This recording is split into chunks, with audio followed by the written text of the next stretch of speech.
এই যে ওয়াকফ amendment bill, এটা যে আনা হয়েছে, এটার একমাত্র একটাই উদ্দেশ্য আছে।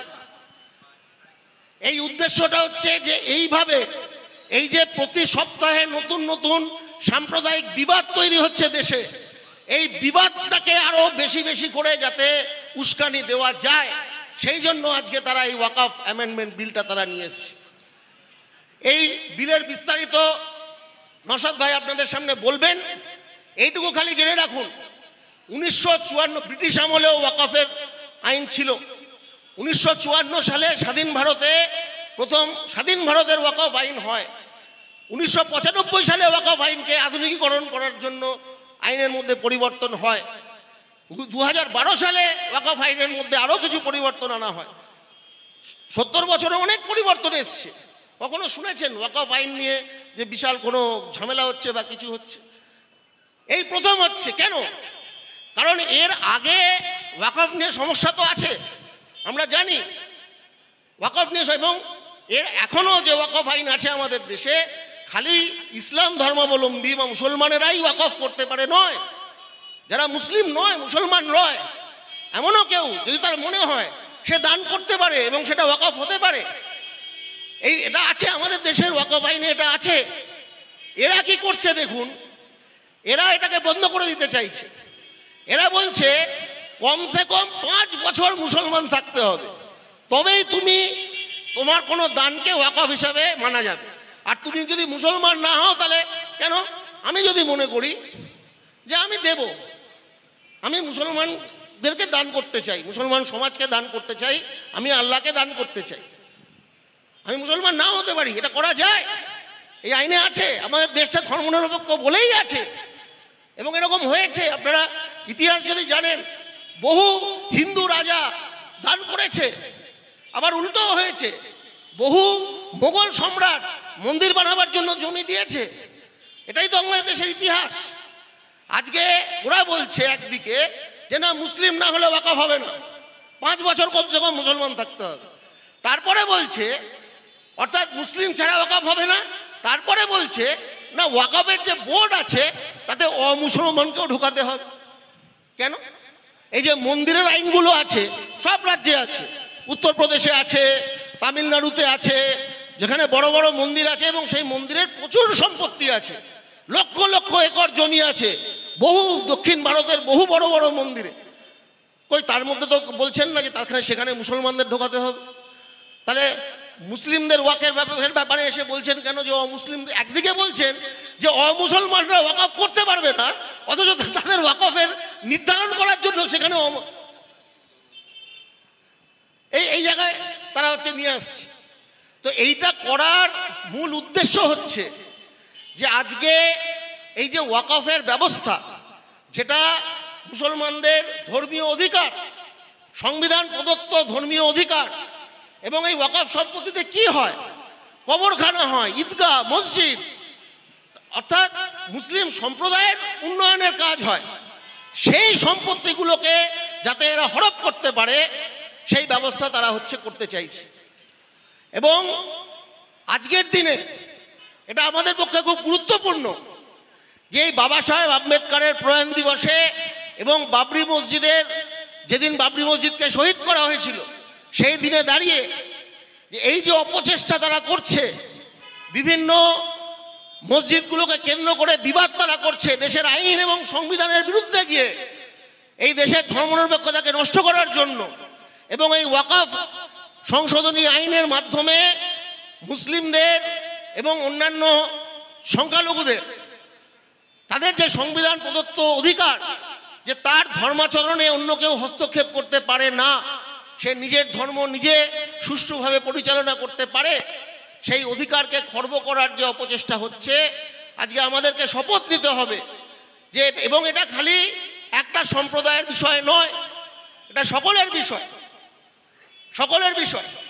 আমাদের সকলকে এই সংবিধানকে রক্ষা করার জন্য আমাদের হিন্দু মুসলিম নির্বিশেষে আমাদেরকে হচ্ছে শপথ নিতে হবে। আজকে কেন তারা এই কাজটা করছে, কেন করছে এটা বোঝার খুব দরকার আছে। কারণ দেশের পরিস্থিতি ক্রমাগত খারাপ থেকে খারাপের জায়গায় যাচ্ছে। বিশেষত যারা স্কুল কলেজে পড়ছেন, যারা যুব সমাজ, আপনারা খালি ভেবে দেখুন যে গত 10 বছরে 12 বছরে দেশের চাকরি বাকরি এবং কর্মসংস্থানের অবস্থাটা কোথায় যাচ্ছে। কোথাও কোনো চাকরি নেই, সরকারি চাকরি তো ভুলে যান। এখন দেশের অর্থনৈতিক প্রাইভেট সেক্টরের অবস্থাও ক্রমাগত খারাপ হয়ে যাচ্ছে। আজকে সেখানে দাঁড়িয়ে পশ্চিমবঙ্গের সংখ্যালঘুদের কি অবস্থা। আজকে সাচার কমিটি এসেছিল 2006-এ। সাচার কমিটি বলেছিল পশ্চিমবঙ্গে প্রতি 100 জনে 27 জন মুসলমান, অথচ রাজ্য সরকারি কর্মচারীদের মধ্যে 100 জনে মাত্র 2 জন মুসলমান। এটা কেন হবে? তারপরে তখন বামফ্রন্ট সরকার বলেছিল যে মুসলমানদের মধ্যে যারা অনগ্রসর তাদের জন্য সংরক্ষণ করতে হবে এবং 10% সংরক্ষণ ওবিসি মুসলিমদের নামে করা হয়েছিল, তার ব্যবস্থা করা হয় 2010 সালে। এবং 2011 সালে সরকার চলে যাওয়ার পরে যখন তৃণমূল কংগ্রেসের সরকার আসে, তারা আইন পাশ করে। আইন পাশ করে তারা এটাকেই বলবৎ করে যে 17% সংরক্ষণ হবে, তার মধ্যে 10% সংরক্ষণ হবে যারা অনগ্রসর শ্রেণীর মুসলিম তাদের জন্য সরকারি চাকরি। এতদিন ধরে সেটা চলছে। মুখ্যমন্ত্রী দাবি করছেন যে সব মুসলমানরা চাকরি পাচ্ছে, কোনো অসুবিধা নেই, মুসলমানদের সব সমস্যার সমাধান হয়ে গেছে। কিন্তু আসলে সেই সমস্যার সমাধান হয়েছে কি হয়নি সেটা বোঝার কোনো উপায় নেই। কারণ সাচ্চার কমিটির কাছে যে তথ্যটা ছিল যে রাজ্যের সরকারি চাকরিতে মুসলমানদের বা ওবিসি বা শিডিউল কাস্ট বা শিডিউল ট্রাইব তাদের অংশটা কত, তাদের মধ্যে কত 100 জনে কতজন শিডিউল কাস্ট, কতজন ওবিসি, কতজন মুসলমান, এই স্টাফ সেন্সাস এটা এই তৃণমূল সরকার 2015-র পরে করা বন্ধ করে দিয়েছে। সুতরাং কেউ জানে না কত মুসলমান চাকরি পেয়েছে, এই সংরক্ষণে কেউ জানে না, সেই তথ্য কারোর কাছে নেই। আর এই লোকসভা ভোটের চলাকালীন আচমকা কলকাতা হাইকোর্ট বিজেপির লোকজনই গিয়ে এটার বিরুদ্ধে পিটিশন দিয়েছিল। আজকে কলকাতা হাইকোর্ট তারাও শিখছে সুপ্রিম কোর্টের থেকে, তারা হচ্ছে যে মুসলমানদের এই সংরক্ষণটাকে বাতিল করে দিয়েছে। এই বাতিল হওয়ার জন্য কি হয়েছে? রাজ্য সরকার বলছে আমরা সুপ্রিম কোর্টে লড়ব। সুপ্রিম কোর্টে যে মামলা করেছে, এখনো মে মাস থেকে এই বছর শেষ হতে চললো, 6 মাসে একদিনও শুনানি হয়নি। রাজ্যে কি হচ্ছে? সরকারি চাকরিতে রিক্রুটমেন্ট বন্ধ, কোনো সরকারি চাকরিতে রিক্রুটমেন্ট নেই, রিজার্ভেশনও নেই, রিক্রুটমেন্টও নেই। এইভাবে এই রাজ্য চলছে। তো আমরা সেখানে দাবিটা তুলছি যে এইখানে সার্বিকভাবেও যুব সমাজ চাকরি বাকরি পাচ্ছে না।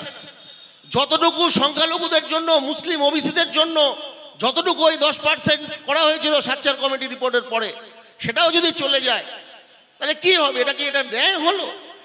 এটা কি সামাজিক ন্যায়? এই পথে কি আমরা এগোবো? আম্বেদকর কি এই পথে এগোনোর কথা বলেছেন? তাহলে কি করণীয়?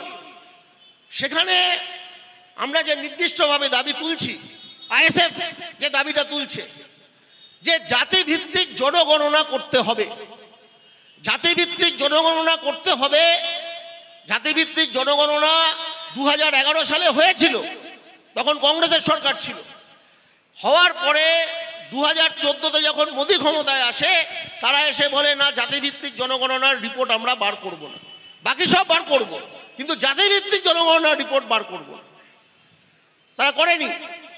এবং না করার ফলে ধরুন আমাদের মতো রাজ্যে বিজেপি লোকজনকে বোঝাচ্ছে যে সমস্ত ওবিসির চাকরি মুসলমানরা নিয়ে যাচ্ছে, কিন্তু বাস্তবে কি পাচ্ছে না। মুসলমানরা কতখানি পশ্চাৎপদ, তাদের শিক্ষাগতভাবে অর্থনৈতিকভাবে তারা কতখানি পশ্চাৎপদ, এটা বোঝার উপায় কি? এটা বোঝার উপায় হচ্ছে এই জাতিভিত্তিক জনগণনা করা। শুধু মুসলমান নয়, আদিবাসী, দলিত, তারা যে কেমন আছে, অন্যান্য অনগ্রসর হিন্দু ওবিসি যারা, তাদের অবস্থা কি, এটা বোঝার উপায় কি? জাতিভিত্তিক জনগণনা। তো আজকে যদি বাবা সাহেব আম্বেদকরের প্রদত্ত যে সংবিধান, এবং যে সামাজিক ন্যায়ের যে প্রতিশ্রুতি সেই সংবিধানে আছে তাকে যদি বাস্তবায়িত করতে হয়, তাহলে আমরা এই দাবি তুলছি যে পশ্চিমবঙ্গে এই জাতিভিত্তিক জনগণনা করে তার ভিত্তিতে মুসলিম, হিন্দু, অনগ্রসর যারা, শিডিউল্ড কাস্ট, শিডিউল্ড ট্রাইব যারা, তাদের যথার্থভাবে আর্থসামাজিক পরিস্থিতির বিচার করে তার ভিত্তিতে সংরক্ষণ ব্যবস্থাকে পুনর্বহাল করতে হবে। হাইকোর্ট যে অধিকারটাকে কেড়ে নিয়েছে আমাদের থেকে, সেই অধিকারটাকে আমাদের ফিরিয়ে দিতে হবে। এই বিষয়গুলো এই শাসক দল, এই যে এখন একটা উপনির্বাচন হলো, আপনাদের পাশের কেন্দ্র হাড়োয়া, সেখানেও নির্বাচন হলো, শুনেছেন কাউকে বলতে এই কথাগুলো? তারা বলে যুব সমাজের চাকরি কি হবে, লেখাপড়ার কি হচ্ছে, তাদের কোনো নেই। অথচ এত বড় একটা কাণ্ড হয়ে আছে। 10% রিজার্ভেশন ছিল, সেটা চলে গেছে, হাফিস হয়ে গেল রাতারাতি। 6 মাস ধরে কোনো রিক্রুটমেন্ট নেই, কোনো রিজার্ভেশন নেই। অথচ এই রাজ্যে শাসক দলও কিছু বলছে না, বাকিরাও মুখে কুলু পেটে আছে। আইএসএফ থেকে আমরা বলছি যে আজকে হাইকোর্ট যেটা করেছে সেটা অন্যায়, এবং সেই অন্যায়কে যদি ঠিক করতে হয় তাহলে এই শপথ আমরা নিচ্ছি আম্বেদকরের প্রয়াণ দিবসে, যে আজকে সামাজিক ন্যায়কে প্রতিষ্ঠা করার জন্য পশ্চিমবঙ্গে যদি এরপরের জনগণনা পশ্চিমবঙ্গে করতে হয়, সেই জনগণনা জাতিভিত্তিক জনগণনা হতে হবে। জাতিভিত্তিক জনগণনা না হলে কোনো জনগণনা এখানে হবে না। জাতিভিত্তিক জনগণনা করতে হবে, এবং জাতিভিত্তিক জনগণনার ভিত্তিতে মুসলিম এবং হিন্দু অনগ্রসর, ধর্মের ভেদাভেদ নেই, যে অনগ্রসর, যে পিছিয়ে পড়া, তার জন্য সংরক্ষণের ব্যবস্থা করতে হবে সরকারি চাকরিতে। এই শপথ নেওয়ার জন্য আজকের এই সভা আইএসএফ সংগঠিত করেছেন। আপনারা যারা এই সভায় এসেছেন, আপনাদের সকলকে ধৈর্য ধরে এই কথাগুলো শোনার জন্য অনেক ধন্যবাদ, কৃতজ্ঞতা এবং সংগ্রামী অভিনন্দন জানিয়ে আমার বক্তব্য এখানে শেষ করছি। ইনকলাব জিন্দাবাদ। ধন্যবাদ জানাবো।